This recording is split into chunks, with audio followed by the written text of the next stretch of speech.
president facing a series of unrelenting crises, he said that my soul is in it. And that was a really powerful line. I mean, this is the culmination of a 3 decades long pursuit of the presidency, but also coming at a time that the country is reeling from the pandemic, reeling from the economic fallout, and reeling from this deep political divide that the country faces right now. And the president addressed that head on. He said, as he has said many times over the past several weeks and months, look, I will always level with you, and spoke directly to these challenges that his administration and the country is feeling. And what also stood out to me were a couple of lines. One, he said, without unity, there is no peace. We've been talking a lot about how this speech was designed to bring the country together. He said that he is speaking to Americans who didn't vote for him, as well as those who did, and saying how unity is something that is really going to be required from everybody to be able to get through these challenges ahead. But he also spoke to this idea of kind of the state of politics these days. And he said, politics doesn't have to be a raging fire. That was a significant line. He also said, let's reject a culture where facts themselves are manufactured. That was also an important line from the now President Biden. And so we heard this theme of unity, but making it so that this was something that the country has to do to get forward. So a huge contrast, to say the least, to that line, American carnage, that we heard on those same steps 4 years ago. Absolutely. And Ken, it's something that Caitlin brought up, this point that President Biden brought up about facts and agreeing on a set of facts, which is something also that President Obama has mentioned before, too, that we live in a time when we can't all seem to agree on the facts. What does the president see as the biggest challenge in getting all Americans on the same page, as it were? Well, obviously it has to come first to the greatest crisis we are facing at the moment, which still remains the pandemic and this virus, and the fact that because we have been so poorly led through most of the past year on this issue, that's the first fact that has to be dealt with, of how we can fight back against this virus. We had been led by a man who rejected science, ignored science, rejected the decency of prioritizing the public health over other issues, and used lies and propaganda, quite frankly. This is not meant to be a discussion of the former president. I think we should be celebrating this moment. But it's a perfect example of how dangerous the misuse of misinformation, disinformation, lies and propaganda can be. And the president, Biden, will have a big job for him, not only when it comes to that sense of accurate information, but a whole range of other things that we've been arguing about for a long time. So it is a dangerous moment. As the president said, we know that democracy is fragile. He said that in his speech. Many of us have taken for granted for a very long time that democracy was forever. We know that democracy can disappear. It can disappear overnight, as it did in Germany and in Italy under Mussolini and Hitler. So this is not something to be taken lightly. And this is a moment when democracy is under enormous stress. And so I think that that basic fact also has to be addressed. And certainly as we go forward in the very near future, we're going to have to address the facts of what happened 2 weeks ago. That's going to be central to anything going forward. And most likely that will include a second impeachment trial, unprecedented in our history. Yes, it's crucial that we reconcile with that to move forward in healing as a nation. I believe we have Bishop T.D. Jakes with us as well. Bishop, if you are there, can you please give us your thoughts after listening to President Biden's inaugural speech?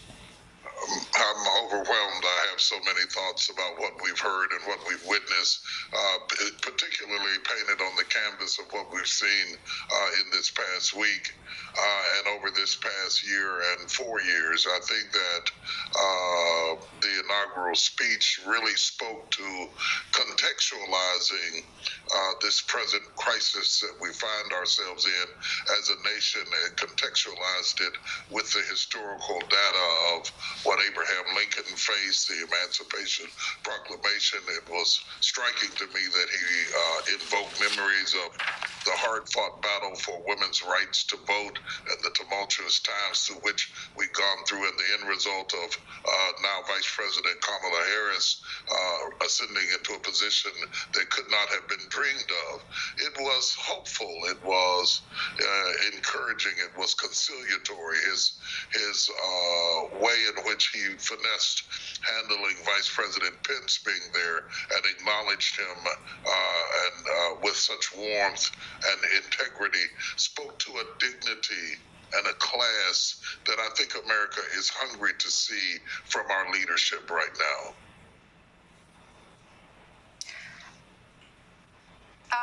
It's interesting looking back at some of the famous inauguration quotes from past inauguration speeches. There is so much that President Biden drew from, as you mentioned, the better angels of Abraham Lincoln's speeches. The call to action that we heard John F. Kennedy say, and so my fellow Americans, ask not what your country can do for you, ask what you can do for your country.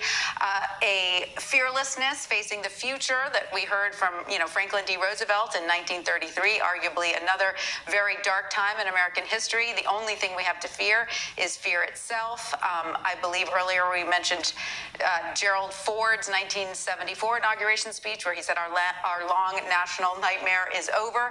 Sort of a compilation of all of these could be heard in President Biden's words. Caitlin, looking ahead, this is a moment of unity. This is a moment of the country coming together. But we know that there is an impeachment trial looming. We know that there is a virus that has killed 400,000 Americans. We know that there is an economy that is struggling to get back on its feet. So what is the immediate task at hand?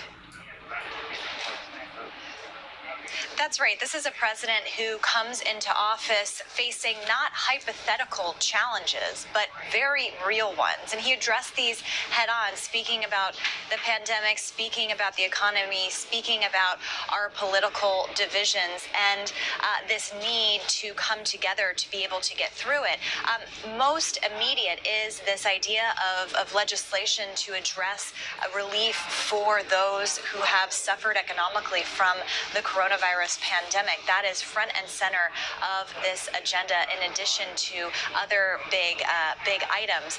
But I kind of want to take a moment and just think of the symbolism of what we saw just now. I mean, just to reiterate, 2 weeks ago, we saw that riot on those same steps, trying to prevent the very thing that happened today, the peaceful transition of power, the acknowledgement that Joe Biden and Kamala Harris won the election and are now the president and vice president. We saw 2 weeks ago a ginormous stress test to the fundamentals of our democracy. And that's also something that the president, now President Biden, addressed in his speech. He said, America has been tested and we have come out stronger for it.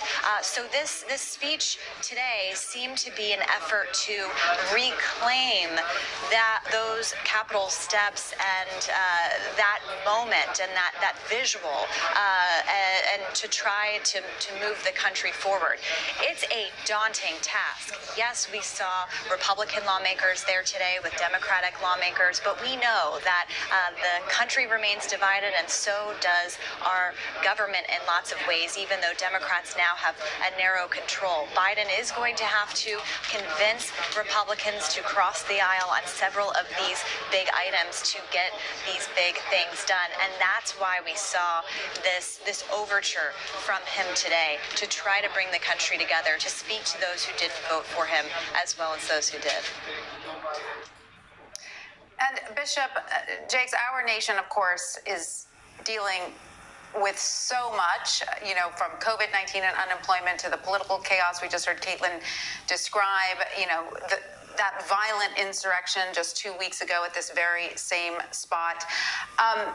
We've been discussing how hopeful President Biden's message is, but is it realistically enough for the nation to begin the healing process? I think it's naive to think that the message itself will be the cure that we need against the virus of malice and hatred, much less the physical virus that we are fighting today. It would be naive to think that one ceremony or a service would eradicate the years and years of historical complexities that make up this great country that we live in today. However, it does set a tone. And from our leadership, we get a tone to which gradually we hope that it will reproduce itself in the behavior and the character of our country. I think how we proceed from here will require both Republicans and Democrats to come together in a concerted effort, understanding, as Dr. King would have phrased it, the fierce urgency of now demands that we put our Bishop, I'm sorry to interrupt, but I just want to point out, you were speaking of tone, and I just want to point out what we are seeing is definitely, setting the stage of a bipartisan tone. We are seeing former Vice President Pence and his wife leaving the Capitol. They were bid farewell from the current Vice President Kamala Harris and her husband. This is an important and symbolic moment because, as we know, President Trump did. To interrupt what you were saying, but I just wanted to reiterate that your words were playing out on screen what we are seeing. Go ahead.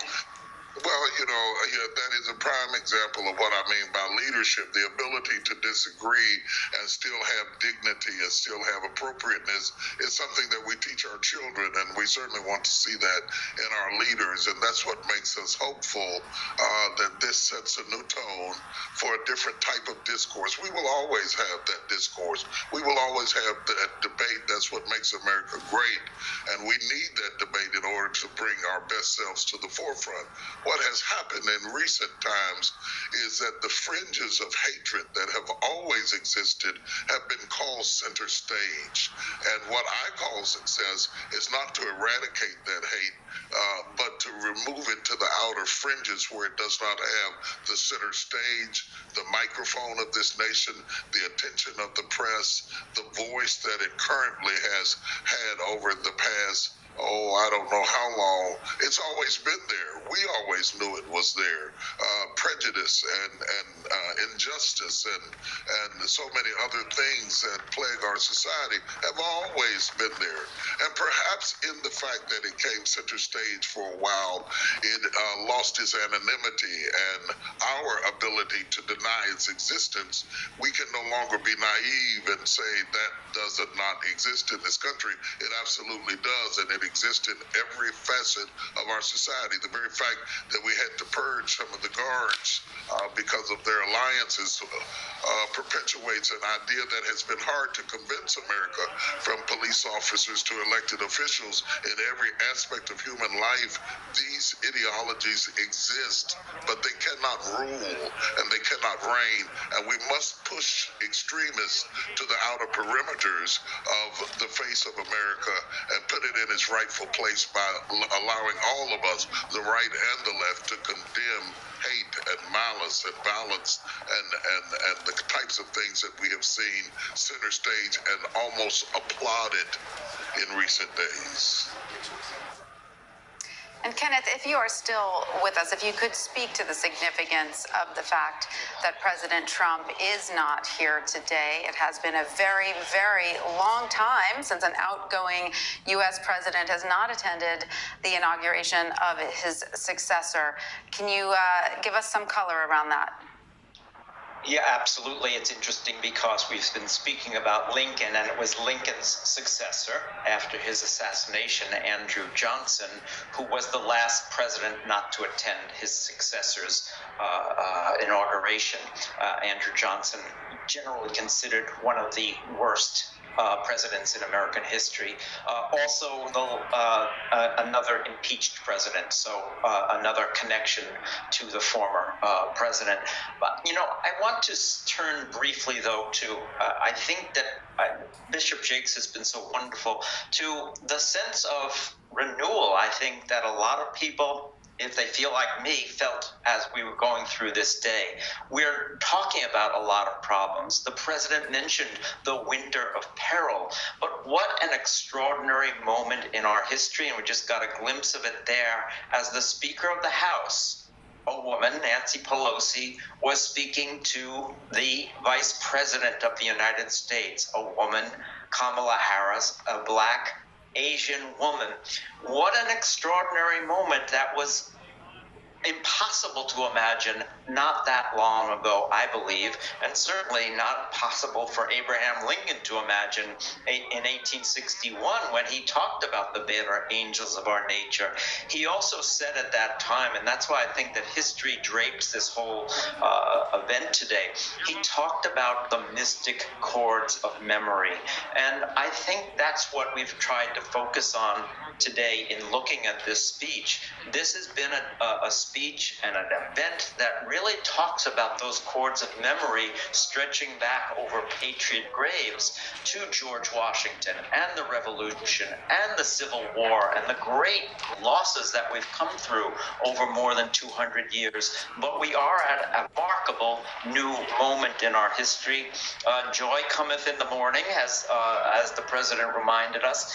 And I think in spite of all the difficulties that we face, I got chills all morning myself listening to these speeches, hearing some of these people, just seeing them. The visuals were extremely powerful today, especially again when set up against what we saw just 2 weeks ago.